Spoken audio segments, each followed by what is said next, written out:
Hi, in this video, I'm going to show you how to deploy a wireless network by using the physical access point. So this is the Cisco AP2702. That's a standalone access point, standalone or autonomous mode. It means that this AP can be managed, can operate without a wireless LAN controller. Now, if you saw my previous video, I showed you how to deploy a wireless network on Cisco Packet Tracer. So if you're a beginner to wireless networks, Cisco wireless networks, I strongly recommend that you watch that video, as this is going to be a follow-up to that video, but we'll be using physical devices, and the scenario will be similar. So we want our end devices, the computer, to be able to access a wireless network through this AP. Now, how are we going to do that? So on physical world, on physical device, we have to power on the AP first. Now, this AP, this model, hope you can see that it has 3 ports. So it has this blue one, that's the console port, has the gray one or white, that's aux port, and it has the yellow one, that's the PoE port, or power over Ethernet.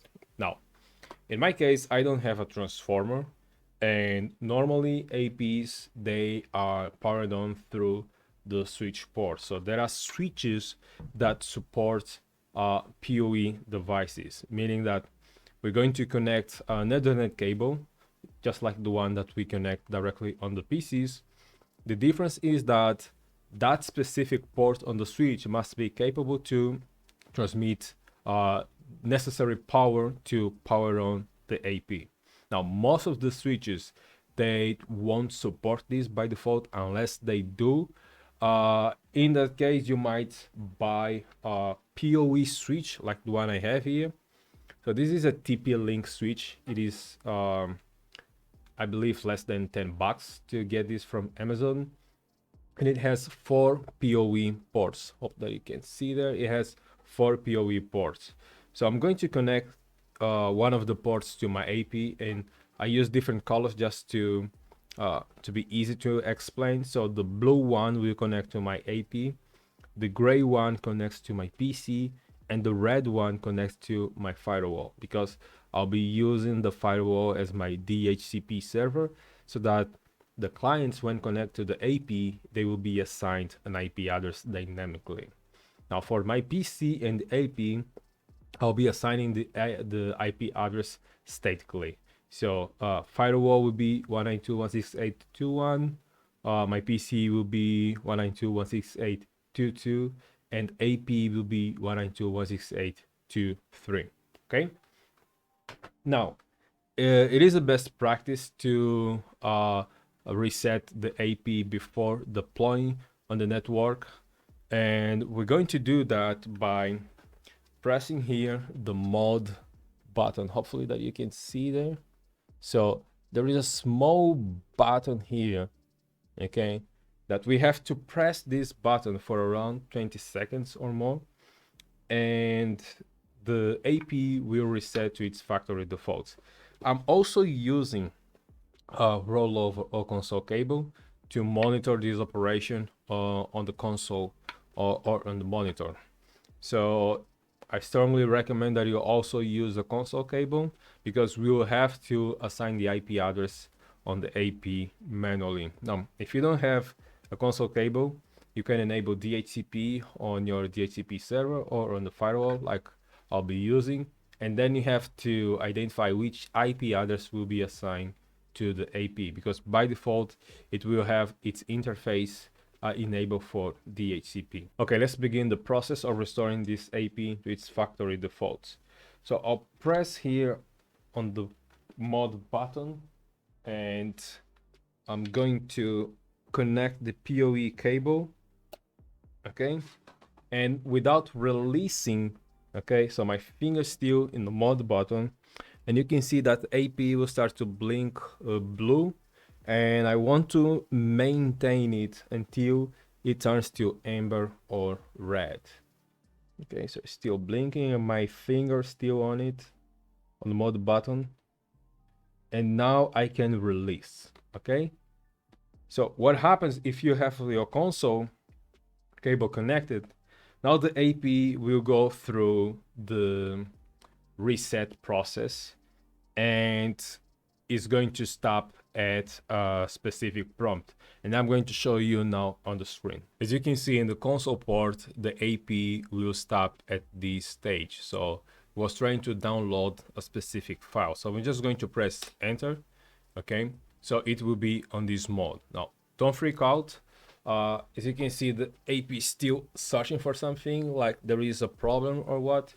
All you have to do is to type boot and press enter, and it's going to restore or it's going to load the AP default settings. So once this process completes, we're going to continue. Okay, the AP is back online, and as you can see, it was assigned the IP address 192.168.2.103. So it is not recommended to use dynamic IP address to manage the AP. So we're going to change this to static IP address. I'm going to press enter, and we are on the user mode. So we're going to get into the privilege mode by typing enable, and the password should be capital CISO Cisco. Okay, so if you never managed an IP before, it's very similar to how you manage router iOS or switches iOS. So if we want to change the interface, for instance, if I type the command show IP interface brief, so you can see that it was assigned the IP address on the BVI1 interface. So if we want to change the IP, all we have to do is to get into that interface. So how do we get there? So same way, conft configuration terminal, int BVI1, and I'll change the IP to 192.168.2.3, and the mask is going to be 24. Okay, and that should work. And okay, sure enough, so we can go back. So now we're going to manage this AP using the browser, so it's graphical user interface. We can also manage it using CLI, but trust me, you don't want to waste your time on this. So I'm going to open my browser. So I have the computer on the same network as the AP. So that should be HTTP : 192.168.2.3.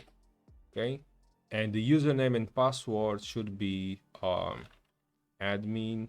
Actually, could be even blank. Okay, because there is no user at this moment. So the password is the same one, and we'll land on this page. So that's the initial page when you log into the AP. You can see its IP address, MAC address. Currently, there are no clients connected to this AP. And so we're going to first create the SSID, or kind of creating the wireless LAN so that the clients will be able to join the AP and have network access. So an easy way to do that is by navigating to easy setup, quite obvious. So we're going to click on network configuration, and here we can change a couple of parameters. For instance, we can change the AP name. So in my case, I want to change to 2702. We can also apply this. Okay, and it's going to ask us to confirm. So just to show you that we can make this change. So there you go. So we have the new host name, and we're going to create the SSID, or the wireless LAN, that will be advertised or broadcasted to the clients. So I want to use the radio 5G instead of 2.4 in this case. So I'll name this as ENCOR underscore CCIE, and I'll select here enable broadcast SSID in beacon. Also, I'll have to disable the universal admin mode, and I want to enable security. So we want to use a pre-shared key. So we'll be using PPA2 PSK, and here on pre-shared key, we're going to type our pre-shared key. Now recall that to access normally wireless networks, the password has to match. So this password or this shared key will have to match on the device on the computers. Okay, so if we scroll down, we can apply this. And if you pay attention here on current SSID, that's going to be the new one we just created, ENCOR underscore CCNA. Now, just because we created this SSID, it doesn't mean that the clients will be able to connect to this network yet. So first we have to change a couple of things. If we go to probably, let's see, management, it should be security actually. And we navigate to SSID manager, and we can see our SSID list. And if we want to make any change, such as the authentication, we can do it here. Okay.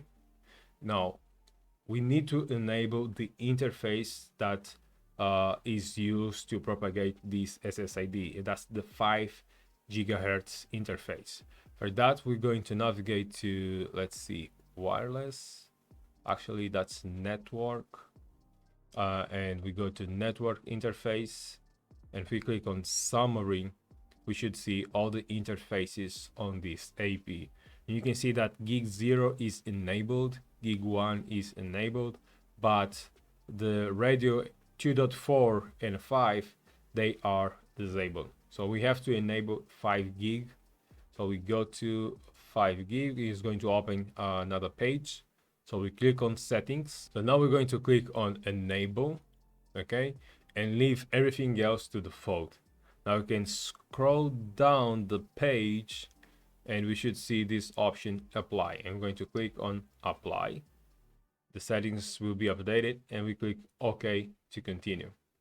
So now the 5 gig interface is enabled and we can confirm that. But before, let's close this. And if we go back to summary, we should see that the interface 5 gig now is enabled and it is up. We can also close this, and if we go back to home, we should see the same information. So the interface 5 gig is up. Now the clients will be able to see the SSID and connect to this network. Okay, so now let's try to connect to this wireless network. So let's see if I can see the SSID. So it says ENCOR underscore CCIE. So let's try to connect to this one. And we have to use the same pre-shared key we configured before. Click on next, and yes, confirm that. And now it will try to connect. Let's see this. So it says it's already connected. So let's see. Yeah, it's connected. And let's just confirm the IP address that was assigned. So it should be on the same network as the AP. So click on details, and you can see that it was assigned the IP 192.168.2.102. So it's the same range as the AP. It is sitting on network 192.2.3. And we can confirm that. So let's refresh the page. Now if we click on clients, you can see that we have a client, and that's the IP address that was assigned as the client's MAC address. And that's how we deploy a wireless network by using an access point in standalone mode. I hope you took value from this video. Don't forget to subscribe and hit the like button. I'll see you the next time. Bye bye.